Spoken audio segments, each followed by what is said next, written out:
Masyado ho yung ating mga manunood at sa lahat ng mga drivers na makakapanood po nito kung ano po yung mga essential features talaga, iisa-isahin ho natin yung mga benepisyo na pwede nating makuha dito sa ating gadget, no? Sabi nyo nga po na ang Oxygen 20 ay isang fuel saver. So aside from being a fuel saver, ano pa yung mga other benefits? Magsimula ho tayo dito sa sinasabi niyo yung fuel saver. Kaya yung sinabi niyo kanina na simula nung binili niyo itong sakyang ito ay napakataas ng gasolina na kinakain niya, pero nang nilagyan ninyo ay bumaba ang consumption ng fuel.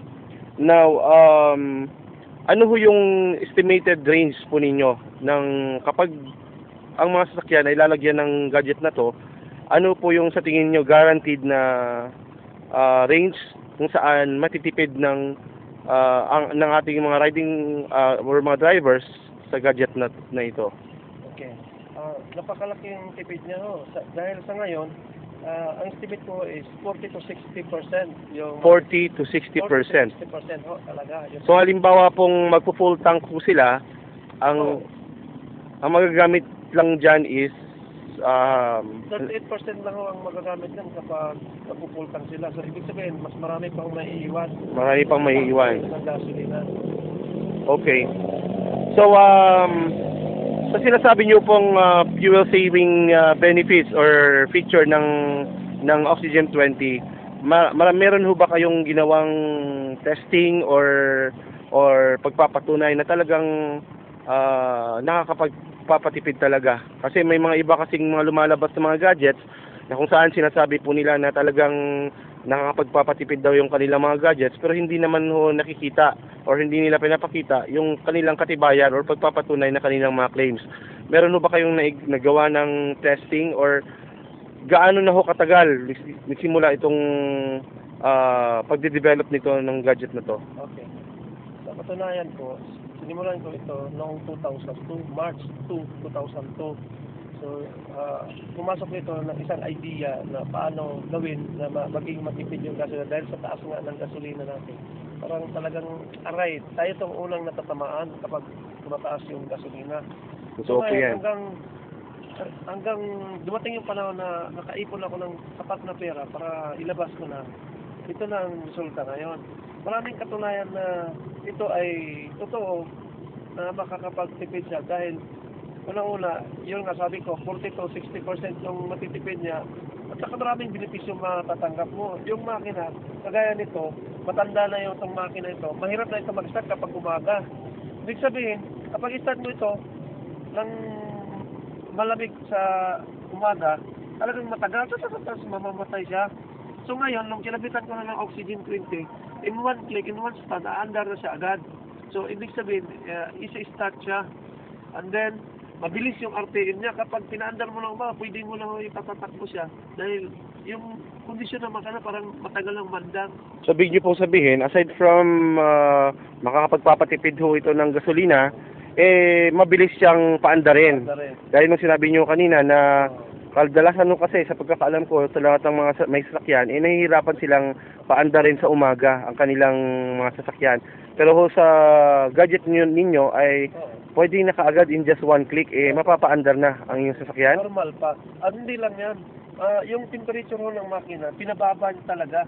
Kahit na isang oras na paandarin natin ito, mahawakan natin, kahit na exhaust manifold, mahawakan mo. Kasi yung makina, yung kinakain na niya is almost oxygen, kunti na lang yung gasoline. So, kaya malamig yung ng makina, yung temperature. May iwasan po natin yan, ang malimit na tinatawag nating overheating. Overheating sa makina. Yun ang kadalasan ng problema ng makina. Kapag mainit yung makina, mas madali masira yung makina.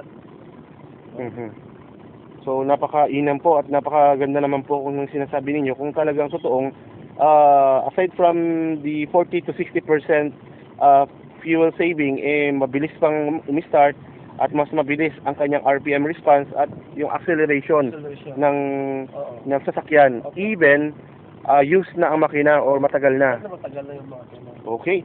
So ano pa po yung karagdagang mga advantages kapag gumamit po tayo ng Oxygen 20? Marami pa po yung karagdagan na magiging smooth yung andar ng makina na parang parang hindi siya umaandar. Kung titingnan mo sa ng isang dipa na distansya, parang hindi mo malalaman na umaandar siya, pero umaandar talaga siya. Saka malamig yung temperatura sa loob. At Okay. saka kung titingnan mo yung makina, hindi basta-basta umiba yung tunog. Kasi Mhm. kadalasan yung kagaya nito na 16 years old, magdi-deteriorate yung tunog ng makina eh. Pag ipinaandar mo, after 30 minutes, iba yung tunog ng makina.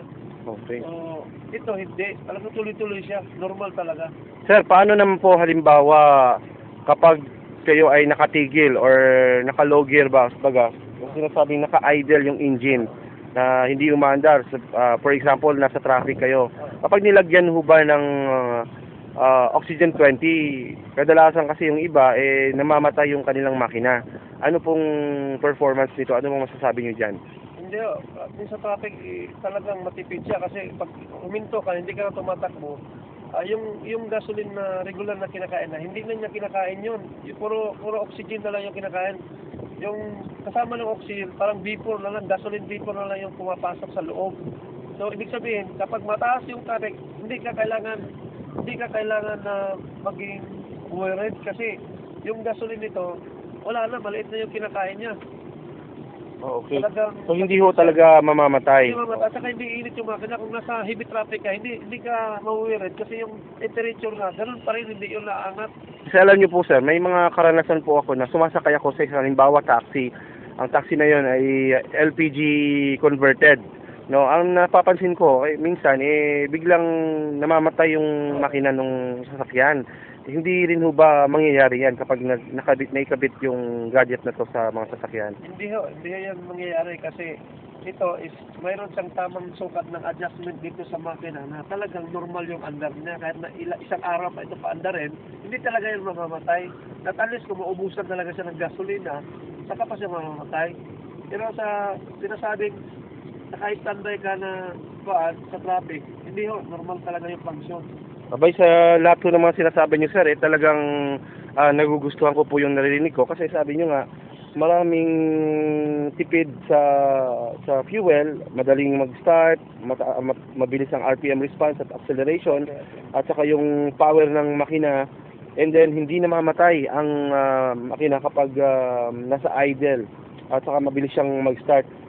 Isa ko sa mga concerns po hindi lamang ng mga drivers kundi yung mga taong nasa paligid, no, ng community natin ay yung environmental issues, no, kasi kalimitan ho ng mga sasakyan talagang napakakapal ho ng mga binubugang usok. So sa issue po na yan, ano po yung garantiya or masasabi po ninyo sa pamamagitan ho ng inyong gadget?